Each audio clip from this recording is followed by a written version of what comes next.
damos gracias por este día. Te damos gracias, Señor, por la misericordia que tú tienes para con nosotros de hoy día poder haber llegado acá, Señor. A tu casa de oración, a tu casa, Señor, de alabanza, de gloria, Señor, y de exhortación. Te bendecimos, Señor, en esta tarde, mañana, Señor, ya. Tú seas con nosotros, Señor, en nuestros corazones y que tu palabra, Señor, sea para con nuestras vidas. En el nombre precioso de tu Hijo Jesucristo. Amén. Buenos días, hermanos. Preciosa la mañana que podemos gozar de la libertad con el Señor.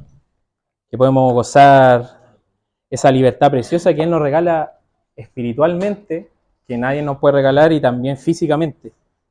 Y todavía por estos lugares del mundo nosotros podemos tranquilamente alabar y exaltar al Señor sin ningún problema. Sigamos orando nomás por la iglesia perseguida, que nuestros hermanos necesitan siempre de nuestras oraciones y de nuestro apoyo, porque es difícil y debe ser difícil alabar al Señor en los lugares donde se prohíbe. Hay mucha emoción y pensamiento. Bueno, hermanos, en esta mañana quisiera que abriéramos la palabra en Génesis, en el capítulo 6. Capítulo 6, versículos 8 y 9. Vamos a hablar de Noé. Génesis 6, versículos 8 y 9. Bueno, en contexto, mucho hemos escuchado, ¿cierto?, sobre Noé, hemos leído sobre Noé, y tenemos una imagen de él, porque se asocia, ¿cierto?, a lo que es el arca de Noé y el diluvio.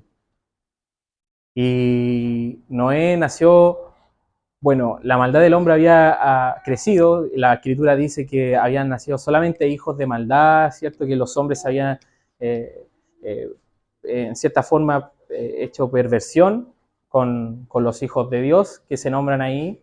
Hay interpretaciones que dicen que eran ángeles caídos. Hay varias interpretaciones. Pero lo que sí es seguro de que la maldad estaba en la tierra. La maldad estaba en un punto pic donde el corazón del Señor cada vez estaba más triste. Y en todo eso había un hombre llamado Lamec, ¿cierto?, que también estaba bajo corrupción, también estaba bajo pecado, y también era un hombre despiadado y malo. ¿Y qué pasa? Que entre todos sus hijos, él tiene a Noé, que le dio descanso, que eso es lo que significa. Y nace Noé, ¿cierto? Y la Escritura empieza a describir a Noé como un hombre que se ganó el favor de Dios por ciertos aspectos que tenía, porque caminaba en esta tierra. Recordemos que cuando nació Noé no estaba la ley, no estaba el pueblo judío, no había, digamos, leyes que acusaran. Era una sociedad totalmente bajo la anarquía espiritual de este mundo. La gente hacía lo que quería. Pero Noé fue diferente. Entonces Dios vio a Noé y Dios tomó a Noé. Y quisiera en esta reunión hacer una comparación de cómo se preparó Noé y cómo debemos prepararnos nosotros en los tiempos. Así que leamos el versículo, en el capítulo 6, versículo 8 y 9. Dice: pero Noé halló gracia ante los ojos de Jehová. Estas son las generaciones de Noé. Noé, varón justo, era perfecto en sus generaciones. Con Dios caminó Noé. Lo voy a leer en la versión NBI, que dice, solamente el versículo 9, dice: esta es la historia de Noé. Noé era un hombre justo e íntegro entre la gente, y anduvo fielmente con Dios. Tuvo 3 hijos, Sem, Can y Jafet. Entonces, ¿cómo lo describe el Señor? Dice que era íntegro, él era justo y era fiel. Esta mañana quisiera tocar 3 puntos. Los primeros, esas 3 cualidades que el Señor nombra acerca de Noé, que nosotros por medio de la gracia de Jesucristo las tenemos, hermano. Que Noé no tenía la gracia, ni siquiera estaba bajo de la ley, sino estaba bajo una muerte, que era la muerte eterna de la separación, ¿cierto?, de la rebeldía del hombre. Y ahí estaba. ¿Y qué dijo el Señor? Que era justo, fiel e íntegro. Y no era, y vamos a ir desglosando, porque si hablamos de justo, no hablamos de que él tenía méritos suficientes para agradar a Dios, porque si no contradeciríamos Romanos 3. Romanos 3, que dice que no hay ningún justo. Sino que, ¿qué significa esta palabra justo? Esto significa que él conoció a Dios. Él tenía una relación con su Creador, él conoció en ese punto de su vida quién era Dios. Y por eso se transformó en justo. ¿Por qué? Porque conocía a Dios. ¿Y nosotros qué hacemos? Que hemos conocido a Jesucristo.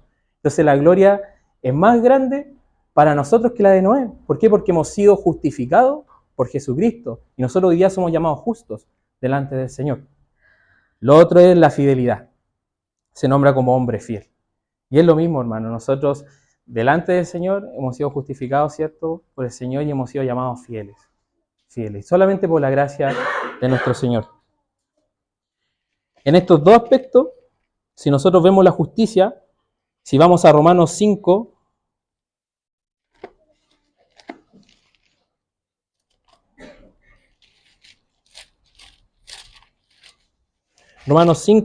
versículos 9 al 11, lo voy a leer rapidito porque vamos a buscar varios versículos. Dice, Romanos 5 del 9 al 11, dice, pues mucho más estando ya justificados en su sangre, por él seremos salvos de la ira, porque si siendo enemigos fuimos reconciliados con Dios por la muerte de su Hijo, mucho más estando reconciliados seremos salvos por su vida. Y no solo esto, sino que también nos gloriamos en Dios por el Señor nuestro Jesucristo, por quien hemos recibido ahora la reconciliación. O sea, somos llamados justos y hemos sido reconciliados. Y el Señor en esa consecuencia nos hace fieles a Él, a través de Jesucristo.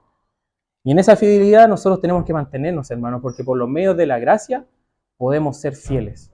No descuidemos esa fidelidad porque el Señor nos ha dado vida en esta tierra y mientras más se prolonga el tiempo nosotros en esta tierra, más responsabilidades tenemos porque alcanzamos mayor conocimiento en las Escrituras, tenemos mayor revelación y sobre todo en esta realidad el Señor nos ha revelado muchas cosas y el Señor dice que al que más se revela, más se le va a demandar. Entonces, hermanos, nosotros, ¿qué tenemos que pensar? Que mientras más vivimos en esta tierra y más avanzamos, tenemos mayores responsabilidades. Entonces, nuestra fidelidad tiene que ser mayor. Vamos a Efesios, en el capítulo 4. También lo voy a leer yo. Rápido dice, Efesios capítulo 4, versículo 30. Y no contristéis al Espíritu Santo de Dios, con el cual fuisteis sellados para el día de la redención. Y no contristéis el Espíritu Santo de Dios, con el fuisteis sellados para el día de la redención. Cuando nosotros, hermanos, somos infieles, ¿qué hacemos? Contristamos al Espíritu Santo. Hacemos sentir mal al Señor. Por eso el Señor, cuando ve toda esta cadena de hombres que habían nacido, que seguramente las cosas brutales que estaban pasando en la tierra para que el Señor dijera en su corazón que se había arrepentido de crear al hombre. Que sentía una tristeza tremenda en su corazón, se había compungido.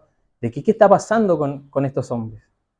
Necesitaban un Redentor, que nosotros lo tenemos gracias a la bendita gracia de nuestro Señor Jesucristo hoy día. ¿Y qué nos dice el Señor? Que no contristemos al Espíritu Santo. Versículo 31 dice, quítense de vosotros toda amargura, enojo, ira, gritería, maledicencia y toda malicia, o sea, todo, hermano, lo que nos pueda estar haciendo mal, orarle a nuestro Señor Jesucristo para que estas cosas se vayan. Porque las tenemos, hermano, nosotros nos airamos, nos enojamos, somos celosos, somos envidiosos, nos gusta el cagüín. Es una cosa de la carne propia, hermano. No nos podemos andar pisando los zapatos, somos así. Pero el Señor que dice, quítese eso. ¿Tenemos al Espíritu Santo? Tenemos al Espíritu Santo. Y el Espíritu Santo nos transforma de día en día. ¿Y qué dice el versículo 32? Antes sed benignos unos a otros, misericordiosos, perdonándonos unos a otros, como Dios también perdonó a vosotros en Cristo. O sea, ¿cómo podemos sacar estas cosas? ¿Cómo podemos transformarnos en fieles? ¿Y cómo podemos no contristar al Espíritu Santo? ¿Qué dice? La acción, hermano. La palabra no solamente cae en nuestra mente y baja a nuestro corazón, sino sale por nuestros miembros y se transforma en acción, ¿cierto? Toda buena obra que hacemos es una buena obra en Cristo. Todo perdón que hacemos es un recordatorio de cómo nosotros podemos perdonar, Cristo nos perdonó a nosotros. Y salen muchas más cosas y sabemos que la Escritura está llena de los frutos del Espíritu. Pero para eso, hermanos, tenemos que mantenernos fieles con el Señor, que es lo que estaba haciendo Noé, e íntegros, la integridad. ¿Y qué significa la integridad, hermano? Ser honestos. ¿Qué le molestó a nuestro Señor Jesucristo aquí en la tierra cuando vino? Eran los fariseos. Porque no era un problema de que ellos estaban equivocados en la fe, porque ellos eran el pueblo de Israel. ¿Qué era el problema de los fariseos? Es que andaban con una careta. Ellos andaban con una careta religiosa. Ellos aparentaban ser cosas que no eran. Ellos aparentaban tal vez ser felices, estar llenos de leyes y las quebrantaban todas. Ni siquiera dice el Señor en la Escritura, y es fuerte, porque cuando uno se enfrenta al Señor Jesucristo y se enfrenta a su palabra, es fuerte, porque le dice a ellos que ni siquiera cuidaban de sus padres, porque ellos prefirieron irse a las sinagogas y descuidar a sus padres porque era como un beneficio que tenían ellos y los dejaban. Era el corbán. Entonces imagínense, esa careta el Señor no le agrada. Nosotros, hermanos, debemos ser íntegros, debemos ser honestos. Si nosotros somos de una forma en nuestra casa, tenemos que ser acá. Y ojalá que siendo acá, en nuestra casa seamos correctamente, hermanos. En lo íntimo, en lo privado. Si nosotros estamos siendo de una forma, tenemos que igual ser acá, hermanos.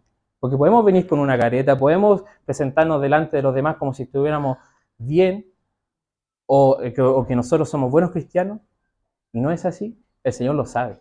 El Señor conoce hasta lo más íntimo de nuestros corazones. Y por eso, hermanos, ¿qué tenemos que descansar en estas cosas, en estas tres cosas? Porque son difíciles, que es ser justo, ser fiel e íntegro en la gracia de nuestro Señor Jesucristo.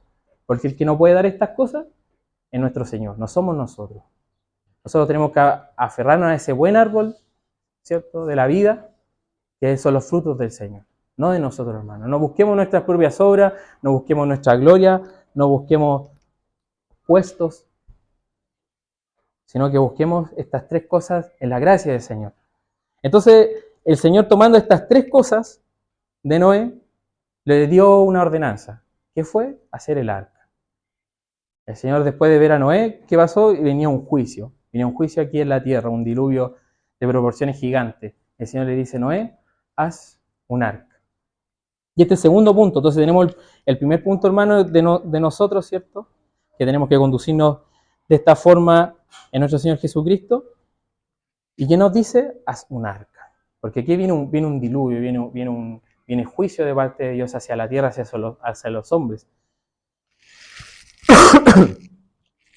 Y vamos a Génesis, en el capítulo 2, y aquí vemos la fe y el temor de Noé, que como debemos conducirnos con nosotros como cristianos. No, Génesis 2, capítulo 2, versículo, leamos desde el 5 hasta el 6.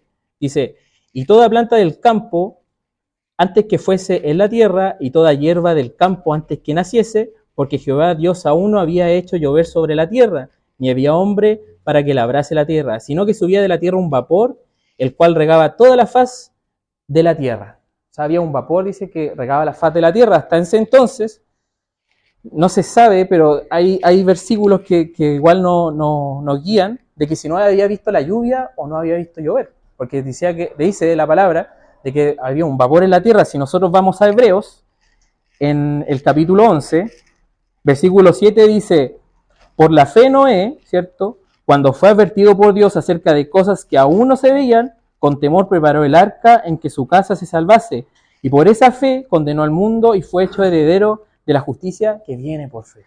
Y acá hay una pregunta, hermano. ¿Nosotros hemos visto a nuestro Señor Jesucristo físicamente? No.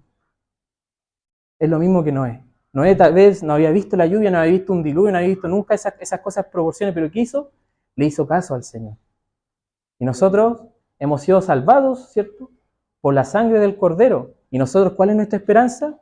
Que viene Cristo, que viene por su amada. Pero mientras tanto, hermanos, ¿nosotros qué tenemos que hacer? Preparar esa arca espiritual en nuestros corazones. Ser obediente al Señor, porque Noé no fue que construyó el arca y al otro día estaba hecha el arca. Se demoró 100 años, hermanos. En la Escritura sale que, en Génesis, si quieren lo pueden buscar, que cuando tuvo a sus hijos, él tenía 500 años. Y cuando él subió al arca, dice la Escritura que tenía 600 años. O sea, aproximadamente se demoró 100 años en construir un arca, hermano. ¿Y cuánto nosotros vivimos? Si el Señor en su misericordia permite, unos más, unos menos, pero los que viven más, hermano. Nosotros yo he vivido 30 años, ¿cierto? Hermanos más, mantengámonos fieles, hermano, en el Señor.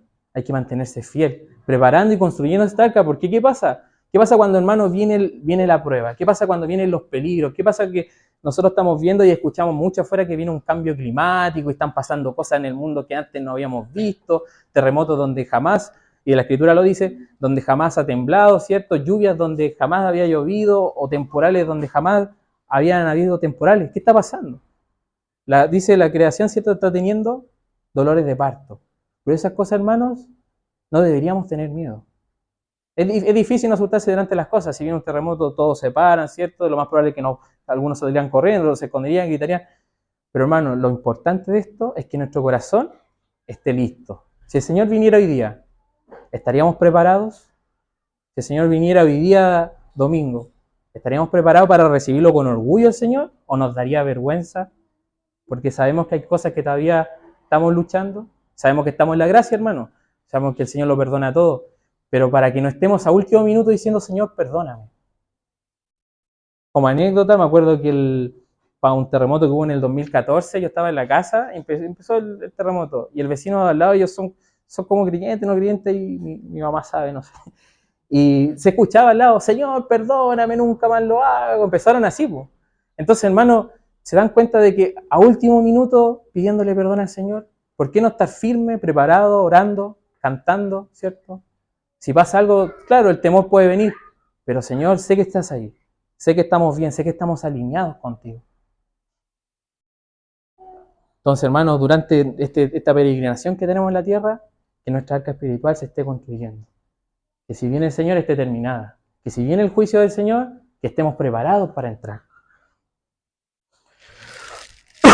Entonces, ¿qué representa el arca, hermanos? A Jesucristo. Porque ¿quién es nuestro refugio? Jesucristo. Las aguas son el juicio de Dios. Y el arca, Jesucristo. Nosotros tenemos que entrar a esa arca, hermanos. Tenemos que preparar esa arca en nuestro corazón, que nada en nuestra conciencia nos amoneste diciendo, no, a ti te falta esto, te falta esto otro. Sino las cosas ordenadas, hermanos. Porque el Señor va a pedir cuenta de todos, hermanos. No estoy hablando de la salvación, aquí saquemos la salvación, hemos sido salvados. Estoy hablando del tribunal de Cristo. Que el Señor, esa corona que tiene para nosotros sea gloriosa y no sea deshonra, hermano. Sino que sea algo bien preparado. Y si hemos cometido errores, hermano, todavía hay tiempo. Todavía hay tiempo de remendar las cosas, de arreglar las cosas, de poner en acción el servir cristiano en una forma global, ¿cierto, hermanos? Como iglesia local y una forma individual. Entonces, el Señor, si nosotros vamos a Génesis 2,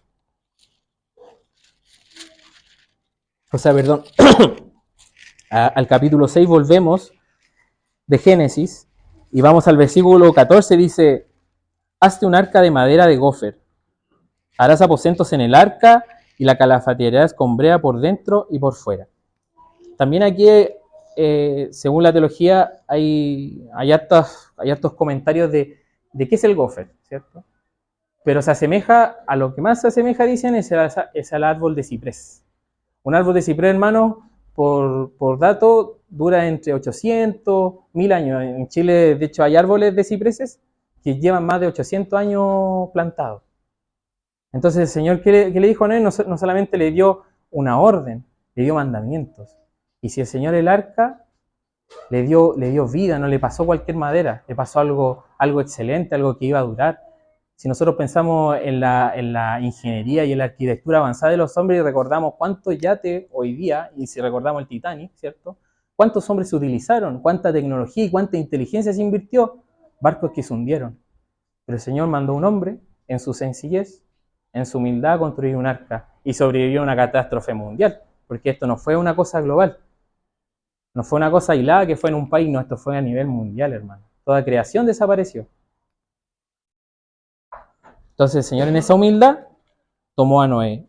Y si vamos al Salmo 101, al Salmo 1, y aquí hay algo precioso, hermanos, que como punto central me gustaría que le prestáramos atención. Dice, en el Salmo 1 dice, bienaventurado el varón que no anduvo en consejo de malos, ni estuvo en camino de pecadores, ni en silla de escarnecedores se sentó, sino que en la ley de Jehová está su delicia, y en su ley medita de día y de noche. Hasta ahí. Vamos a seguir leyendo. Pero si leemos estas cosas, estas palabras no son para nosotros. Porque dice, bienaventurado, ¿cierto? El que no anduvo en consejo de malos, ni en camino de pecadores, ni en silla de escarnecedores. Más de alguna vez en nuestra vida hemos estado en esas situaciones. Y por la bendita gracia de nuestro Señor Jesucristo, hoy ya estamos acá. Estas palabras son de nuestro Señor. Bienaventurado nuestro Señor Jesucristo, que no anduvo en camino, ¿cierto?, de perversidad, que no anduvo en camino de pecadores, ni en consejo de malos, ni en silla de escarnecedores. ¿Por qué? Porque dice, será como el árbol plantado junto a corrientes de agua, que da su fruto en su tiempo y su hoja no cae, y todo lo que hace prosperará. Nosotros somos los frutos de este árbol, hermano. ¿Y qué pasó con este árbol? Este árbol se cortó. Este árbol fue cortado. Es un árbol que jamás se seca. Imagínense, hermano, un árbol que jamás se seca. Este árbol fue cortado. ¿Y qué fue nuestro Señor Jesucristo? En la cruz. Su muerte, la separación del Padre con el Hijo. ¿Para qué? Para que se construyera esta arca. ¿Esta arca dónde? En nuestro corazón. Nuestro Señor se entregó propiamente ese árbol que era la bendición de Él, porque de Él esa bendición, ese Salmo 1. Es de Él esa bendición. Y Él fue cortado para que nosotros pudiéramos ser hoy día refugio dentro de Él. ¿Qué es nuestro mayor refugio? Nuestro Señor Jesucristo. Qué bendición y gloria, hermanos, poder tener ese descanso y esa esperanza de que el Señor nos ha llamado a nosotros, así como llamó a Noé, a nosotros nos llamó con una mayor gloria, sin merecerlo. Porque como dice que la gloria posterior será mejor que la primera, lo decía el Espíritu Santo hace una semana. Y nosotros vivimos una mejor gloria, hermano, la gloria de la gracia. Porque de nuestra ignorancia, de nuestra oscuridad y de nuestra rebeldía nos llamó el Señor. Ni siquiera éramos como Noé. Noé por último era un hombre íntegro, hacía las cosas bien, ¿cierto? Nosotros no, hermano. A mí me llamó el Señor desde una oscuridad tremenda, me llamó de una rebeldía, de una anarquía espiritual fuerte. El Señor de ahí me llamó. Ni siquiera justamente no tenía ninguna de esas tres cualidades. Y ahí el Señor nos llamó.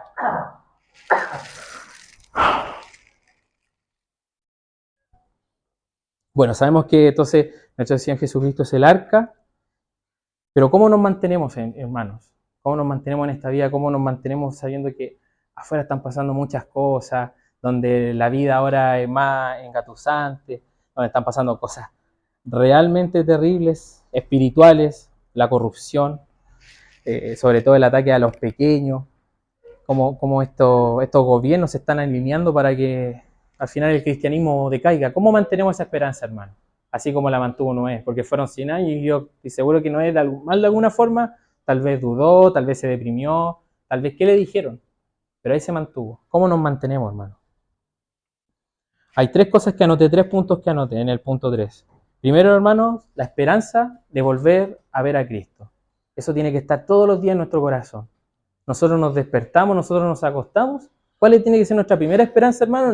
No en que me van a pagar a fin de mes, no en que me van a dar un bono, no en que voy a sacar una casa, un terreno, de que voy a sacar una carrera, no. ¿Cuál es nuestra primera esperanza, hermanos? Que Cristo viene por su iglesia. Eso nos tiene que mantener en pie. Nuestro Señor Jesucristo viene por su iglesia. Cuando vengan los pensamientos de Satanás, cuando vengan momentos difíciles, hermano, ¿qué viene? Nuestro Señor Jesucristo viene. ¿Y cómo lo esperamos? Vamos a Primera de Juan, capítulo 3. Primera de Juan, capítulo 3.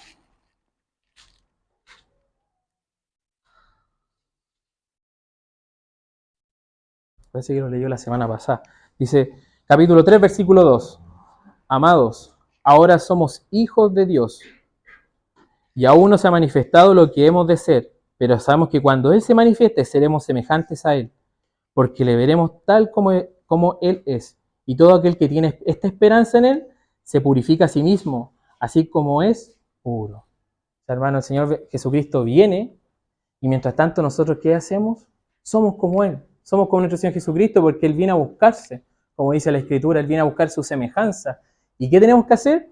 Mantener, dice, el que mantiene esta esperanza, ¿qué dice? Se purifica a sí mismo, hermano. Purifiquémonos, hermano, con la gracia de Cristo. Mantengámonos puros, hermano. No estoy hablando de la ley, no estoy hablando de cosas, normas estrictas. Hay una disciplina cristiana. Están los medios de la gracia, la escritura, la oración, el ayuno. Y si tenemos que dejar cosas, hermanos, ilícitas, hay que dejarlas. Por el bien de nuestro Señor Jesucristo se acerca. La venida de nuestro Señor se acerca. Mantengamos esa esperanza, mantengamos la gloria de Cristo en ese sentido. Como segundo punto, los sufrimientos, hermanos. Los sufrimientos. En este último siglo a los cristianos nos ha tocado de alguna forma estar sufriendo igual que la primera iglesia, de alguna otra forma. Los sufrimientos, hermanos. ¿Por qué digo los sufrimientos? Vamos a Hechos 2. O sea, Hechos capítulo 14, perdón. Hechos capítulo 14. Versículo 22. Dice, confirmando los ánimos de los discípulos, exhortándoles a que permaneciesen en la fe y diciéndole, es necesario que a través de muchas tribulaciones entremos en el reino de Dios. Es difícil, hermano. El Señor no se anda con cuentos, con mentiras, con fábulas. No, jamás dijo que esto iba a ser fácil. Jamás dijo que el camino del cristiano iba a ser algo de color de rosa. Dijo que iba a costar sangre y sudor. Pero Él está con nosotros. Y como dice su palabra, por muchas tribulaciones, ¿cierto? Que seamos perfeccionados diciéndole, es necesario que a través de muchas tribulaciones entremos al reino de Dios. Pero en esto, hermano, hay un consuelo, porque el Señor jamás abre una herida y la deja abierta. Las únicas heridas abiertas son las de nuestro Señor Jesucristo por nosotros. Él cierra las heridas. Y si nosotros vamos a Apocalipsis versículo 21, o sea, capítulo 21,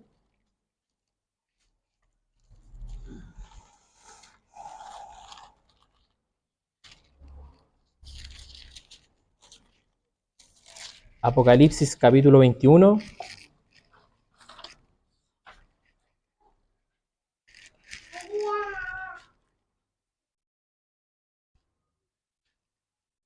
versículo 3, leamos el versículo 3, la clave está en el 4, dice, y oí una gran voz del cielo que decía, y aquí el tabernáculo de Dios con los hombres, y Él morará con ellos, y ellos serán su pueblo, y Dios mismo estará con ellos como su Dios.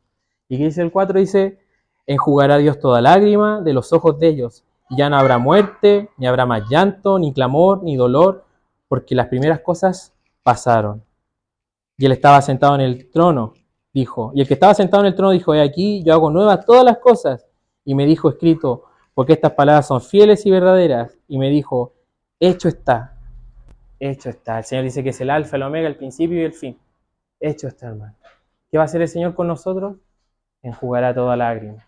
Por eso los cristianos, hermanos, si alguna vez le han preguntado al Señor por qué sufrimos o por qué hemos pasado pruebas, ahí está el Señor, hermano, su promesa, la promesa más grande que puede haber, estando con Él. Él personalmente nos va a consolar. Él no va a mandar un ángel, Él no va a mandar a uno de los 24 ancianos, no. Él mismo dice que va a consolar todo llanto, toda lágrima, y eso lo va a borrar. Ya no estará más en nuestra conciencia. Qué precioso, hermano. Mantengámonos firmes en esta situación. Mantengámonos firmes en estos tiempos, que empecemos este año 2025 con el pie derecho, con bandera verde, aprobados por el Señor en su gracia. Maduremos en el Señor y que Él nos vaya mostrando cada día más su amor y su gracia. Y como punto 3, del punto 3, que el Señor nos encuentre fieles, hermanos. Porque ahí tenemos los 3 puntos, ¿cierto? La justicia, la esperanza, el consuelo y la fidelidad. Y como el punto 3, ¿cierto? Que nos encuentra ahí fieles, hermanos, íntegros. Que nos pide el Señor que nos mire haciendo las cosas que tenemos que estar haciendo. ¿Por qué? Porque de nuevo nos enfrentamos a nuestro Señor Jesucristo y que dice Lucas, vamos a Lucas 12. Lucas 12.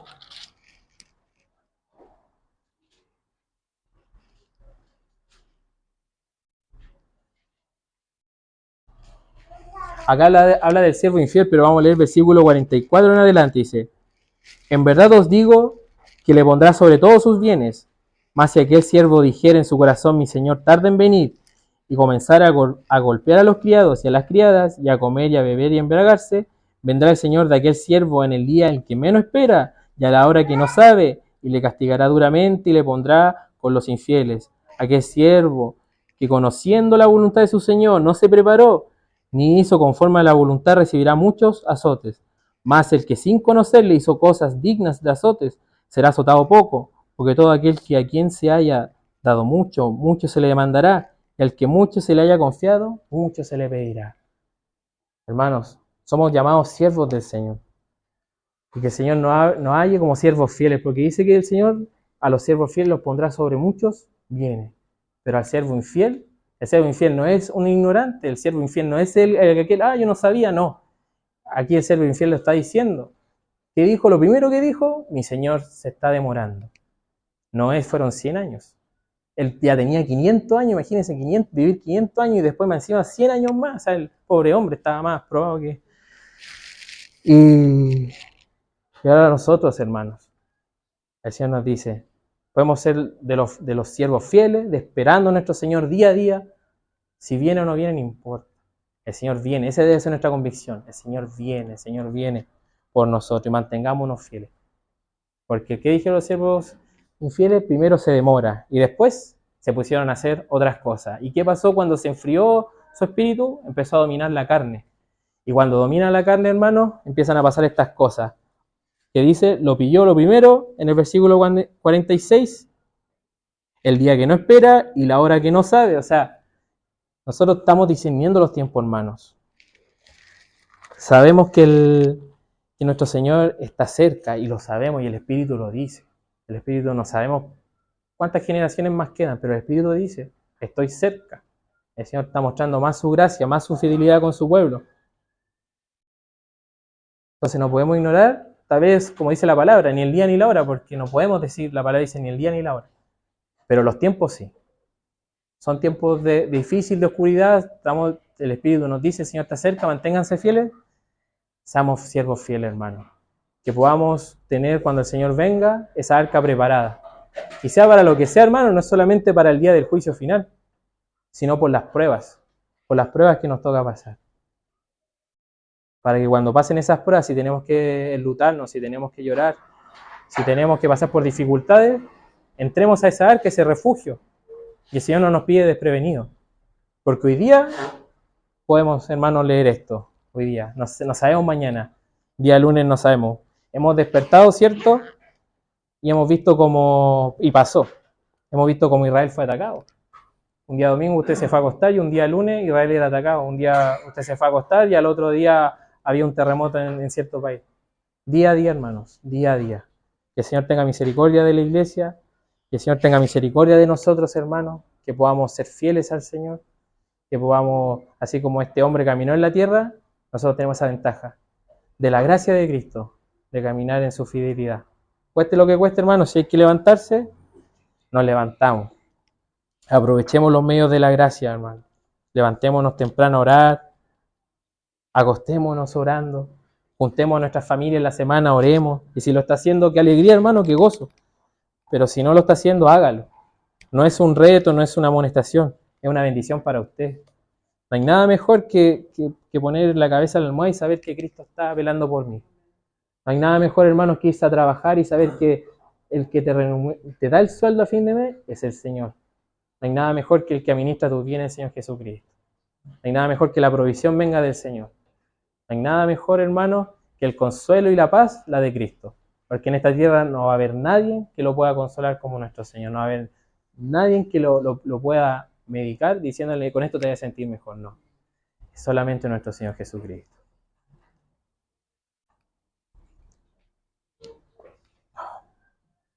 Voy a orar, hermano. Amado Señor Jesucristo, te damos gracias por este día. Te pido, Señor, que en tu palabra, Señor, podamos fortalecernos, Señor. Te pido, Señor, por la iglesia, por mis hermanos, Señor. Tú renueva nuestras fuerzas, Señor. Renueva nuestros corazones, Señor. Que si hay desánimo, Señor, tú levantes, Señor, el espíritu desanimado, Señor. Que si hay enfermedad en medio de tu iglesia, Señor, que tú seas sacándonos, Señor, de eso. Que tu alegría y gozo, Señor, y tu gracia venga, Señor, a tu casa, Señor Jesucristo. Porque esta casa es de regocijo, Señor, de alegría, Padre amado, donde podemos abrazarnos, Señor, darnos estímulo los unos a los otros, Señor. No hay lugar fuera, Señor, donde podamos, Señor, recibir este consuelo, Señor. No hay lugar, Señor, donde nosotros podamos sentirnos amados, Señor. Solamente, Señor, en medio de tu casa, porque estás tú, Señor Jesucristo. Consuela, Señor, el corazón, Señor, de mis hermanos, Señor, que se han sentido tristes, Señor, en estos últimos tiempos. Consuela, Señor, a aquellos, Señor, que están lejos, Señor, y fuera de tu casa, Señor. Que tu casa sea una puerta abierta, Señor, para aquellos que están perdidos, Señor. Que este año, Señor, podamos perseverar, Señor, y ser aún, Señor, más grande, Señor, en tu gracia. Todas estas cosas, Señor, descansamos y confiamos de que tu palabra será vida en el nombre de Cristo Jesús. Amén. Gracias, Señor.